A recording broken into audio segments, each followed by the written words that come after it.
Hello mga ka-trending, welcome back to ZK Trend. Nag-post na rin ng isang video nila ni Donnie na magkahawak kamay. Kung kahapon nag-post si Donnie ng larawan nila ni Belle na kung saan nagkaroon nga ng samot-saring reaksyon ng mga netizens, ngayon naman ay nag-post si Belle ng larawan o isang video nila ni Donnie na magkahawak kamay. Makikita dito sa video ni Belle na ipinost na habang naglalakad si Donnie ay magkahawak kamay nga sila ni Belle. Marami nga ang kinilig sa video na ibinahagi ni Belinda. Iba talaga pag si Belle na ang gumalaw. Tila sa mga pinost ni na Donnie at Belle hindi na muna love team kasi tila ilalayag nila ang kanilang relasyon. Bihira lang kasi si Belle mag-post ng ganito with Donnie at magkahawak kamay pa. Ayon nga dito sa ilang komento ng mga bula sa X, nananadya ba kayo? Pero feeling ko talaga kaya hindi na muna mag-love team kasi ilalayag na ang relationship nila. #DonBelle.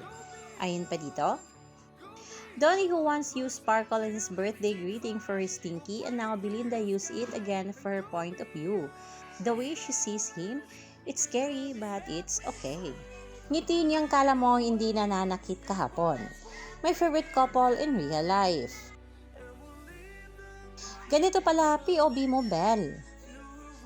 Iba pag si Belle gumalaw, alam ko mas mabigat sa part nyo, love you DonBelle. The way he's smiling while reaching for Belle's hand, such a softy baby BF moment of Donnie once again, captured by the Belle Mariano, the one and only Belle. Birthday ba ni Donnie, this is such a rare thing for Belle to do. Masaya ngayon ang DonBelle fans sa shinare ni Belle na video.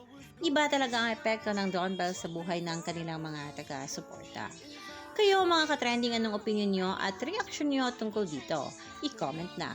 Hanggang dito na lang, maraming salamat sa inyong patuloy na panonood.